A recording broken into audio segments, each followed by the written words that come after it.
All right, Shanti, Shanti, Shanti. Back on initiation mode. Okay.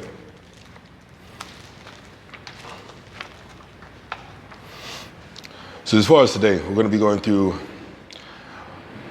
a couple things, just going in and out, right? Dynamic movements. Okay, so from this week we start going into dynamic movements.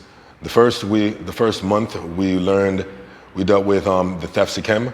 We're moving on to more of a practice study of dynamic movements.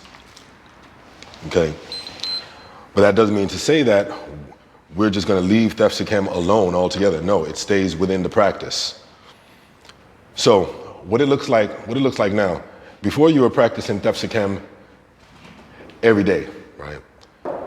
Every single day. If you're watching this video and you want to do something like that, you could go ahead onto my videos and look up Thefsikem, or it's probably labeled micro movements. I'll probably add a link into this so you can. So you went from doing 30 days of Thefsikem, roughly. Let's go ahead and get tested on that, right? Aston? Let's have you come over here.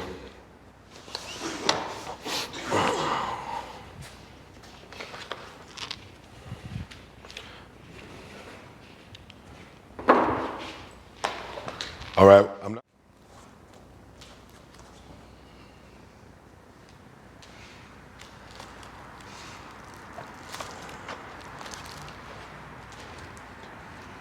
All right, yeah. Well done. So he was doing the simplified version. That's probably like a 20-minute video that I have on there. I have 2 Thefsikem. So we learned the simplified one because that covers all grounds, the foundation. And then we move on to the next one. But well done. Give thanks. Thanks.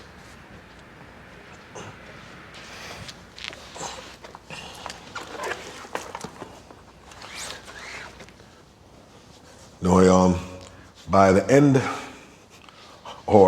of the week or next few days, we should be seeing of a few videos from Aston, right?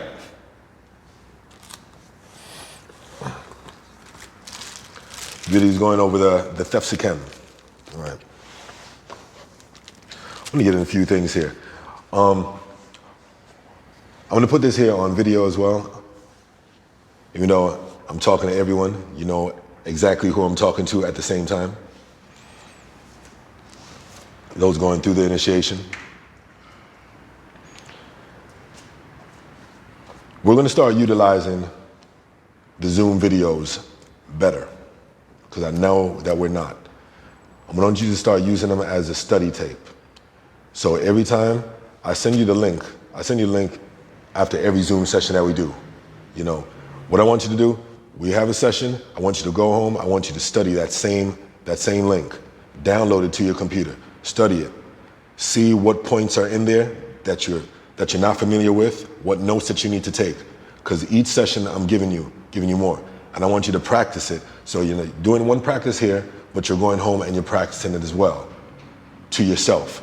You're gonna be able to take your time and really just go into different points. You know what I mean? So each video. So every time I send out a video, I want you to go ahead and say, okay, yep, done. Drop me a note, respond to the email. Yep, I'm going through this right now. I want that accountability. You know what I mean? So each one, it's just like a football player would do or a basketball player would do. You know, they go home, they review the tapes, see how they can improve themselves. What are the notes I need to take? So you're gonna start doing that, all right? So from this one. All right. So I'm gonna give you just a few points, facts, just go over it, some knowledge for y'all, right? The union of the 2 lands is what? Smai. Smai means union, and Tawi means 2 lands, which refer to Upper and Lower Kemet. You know, it could also be referred to as Heru and Set, or Other people say higher self, lower self, all the same thing. It's these two lands, whether you're dealing with the physical or the metaphysical land, all right? Genius. Genius, as defined by one of my teachers, is the ability to make uncommon connections, all right? Genius, the ability to make uncommon connections, all right? Sankofa. Sankofa, which is a Twi, from the Twi language of Ghana. It means to go back and get, right? To go back and get, to return, to go, to fetch, to seek. So we're going back, getting certain things and moving forward, right? What we normally do with, different ancestral things, our principles, all these things. We always go back, fetch it, to go forward, right? So the word Kemet, Kemet. What does that mean? What does that mean? Right? We talk about Kemet, we use Kemet to refer to ancient Egypt. Right? Not the land of Egypt that we know now, that is, that's full of the Arabs. It's a different place. We're talking about pre-dynastic time, So the word Kemet means Egypt, as we know, right? We refer to Egypt, but it means burnt or land of blackness, land of burnt people. It represents the best of us, right? So that's actually what Kemet does mean. Holistic. What is holistic? Holistic means dealing with every aspect of something, the totality, treating it as a whole, as one. Holistic. These are all terms, vocabulary, whatever you want to call it, that you need to be familiar with. Okay. So again, I was saying this in today's class, and I'm saying it again now. Okay. The body. Pa-kat. The body. So that's me saying it in Medu Neter is the Kemetic language. When I say Medu Neter, that means writings of the divine, right? Medu Neter. Neter being the divine or sacred, and Medu means writings, right? So when I say Pa-kat, that means the body. When I say Paku, that means the mind, divine light. It can mean both, they're interchangeable, right? When I say Pa-ka, that means the spirit. When I say Pa-ba, that is the soul. So if you want to hear how I say this, like in a hakao, we'll call it hakao, some may call it chants, you can look up the video on hakaos. I'll include that link in this video as well, so you can practice your own hakaos if you care to chant in ancient Egyptian, Kemetic, or Medu Neter. Okay? So all of these are inseparable parts of a whole. We're talking about, that's the wholeness, the oneness, right? What is the actual meaning of yoga? When we talk about yoga, all right? And people are so literal with what it is. Oh yeah, well, yoga, okay, it's Sanskrit, but it means the union, but like we gotta really stop saying that, the union. The union of what? Like, it's just so vague. It really doesn't mean anything to me. The union is, no. We talk about yoga. We talk about yoga from a Smai-Tawi Tribe perspective. We know that this is a tool. This is a tool of transformation. When we talk about yoga, I want you to think of yoga being the science of the mind. All right? Not anything else. Not dealing with flexibility. Not dealing with this. No, we're not wearing stretchy pants and all that. Talking about science of the mind. All right? Let's just evolve and upgrade our definitions of things. These are essential. You don't just because you were given a definition of something doesn't mean you have to hold on to that particular definition. I'm an evolver. I don't know about you. I evolve, I change, I grow. continually, never stagnant. So in being an evolver, you got to redefine things. So that old yoga definition is crap. It's crap. So let's upgrade. Yoga, science of the mind, right? Dealing with mental mastery. That's where we're at. That's what we're dealing with. All these things that I'm talking about, that you see me do in the different videos or whatever the case, when we're talking about the movements or the breath or the chanting or the cleansing or all these things, the food, all of this is for a wellness, or overall wellness of what? My mind, my spirit, you know what I mean? Being able to use it to be optimal while I'm here, being able to serve and use this vessel optimally. These are all essential, okay? So this is holistic, all right? The primary text, so going into some of the standard yoga stuff, the primary text for yoga is Raja Yoga. So when we really say yoga, or when they were first talking about yoga being introduced from an Indian perspective, it was Raja Yoga. That's what it actually was, Raja Yoga, not just yoga, Raja Yoga. That's the type of yoga, right? That was looks completely different to what it is that we practice now.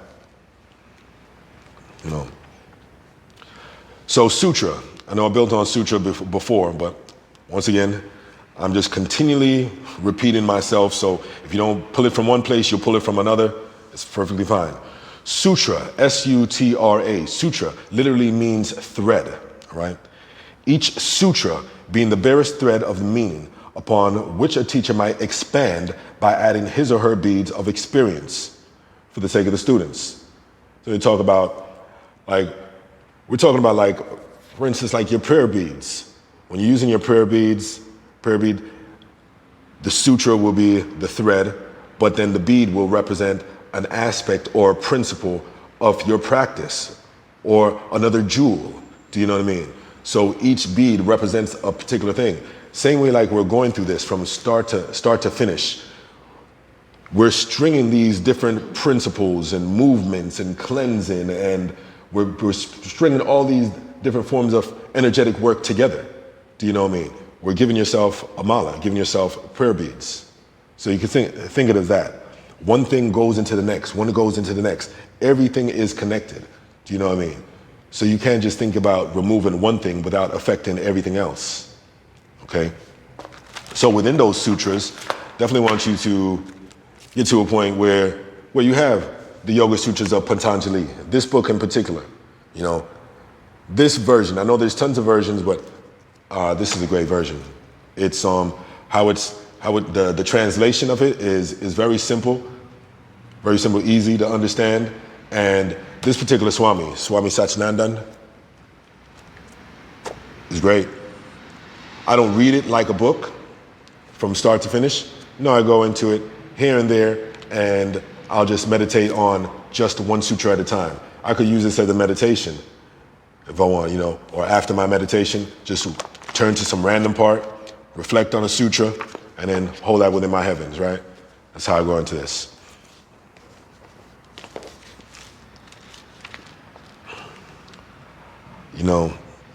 I'm gonna leave that one there. I'm gonna close out on this one by going into the 8 limbs, this will be a longer video at length, but the 8 limbs of yoga. We talk about limbs of yoga. It's Ashtanga. When we say Ashtanga, that really means 8 limbs, But coming out of it, when we talk about Patanjali, so I was talking about Patanjali before. Patanjali, we have no idea whether it was a person or as a tribe, but Patanjali is responsible for systemizing yoga. So these particular systems that we're talking about, right? Before it was just a whole bunch of different teachers, different gurus, sages doing different practices, everybody doing a whole bunch of different things overlapping, but he went and pulled it together, him or the tribe, whatever they were, and they systemized it into what we follow now. This is more modern yoga. So we have yama. That's the first one, yama. Yama means restraints, rules of conduct. Okay, I'm just going to go through. And we have two. We have niyama. Niyama is discipline of mind and body. All right? This includes inner and outer cleanliness.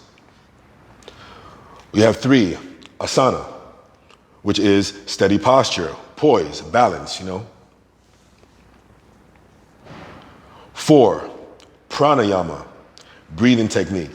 You know, this literally means the vital force, controlling the vital life force. Pratyahara. So pratyahara, that's withdrawing the mind within from the senses for preparation of meditation. So withdrawing the senses. Dharana, being able to concentrate and focus the mind on one object at a time, right? One-pointedness.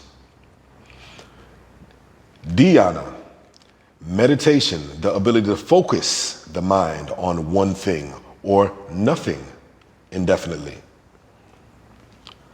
Samadhi, absorption through meditation, state of bliss, piercing the veil of illusion, a realization of nature of self. Okay? So these are the 8. So when I talk about all these different things, you start to see like, oh wow, hold on a second. All I'm familiar with here is just asana, posture. You know, some people might say, oh yeah, some breath work depending on what teacher that you're dealing with. But it's like, so really, it's like we're talking about the wholeness the whole time, but we're only been dealing with a majority, deal with just an 1/8 of the whole practice. When we talk about all these things together, it's like, oh wow, okay, wow, that's nice, okay, that's a whole thing, you know? Restraints and rules of conduct, dealing with truthfulness, discipline of the mind and the body, posture, poise, balance, breathing techniques, withdrawing the mind from the senses in preparation for meditation, being able to concentrate the mind on one thing, the ability to focus, absorption through meditation, bliss. That's beautiful, you know what I mean? So just the one thing. So yeah, little by little, we'll start to include more of these things into our practice. But you see, our practice does weave in all of these things. Don't utilize these names, but I want to give it to you from both or more than one perspective. You know, within our books, we also have the Kemetic breakdown as well. But this is more universal, these 8 limbs. You go and look into these 8 limbs yourself and read through them. I'm going to leave it there for today, all right? Give thanks for joining. Hitep, hitep, hitep. M. Press the button.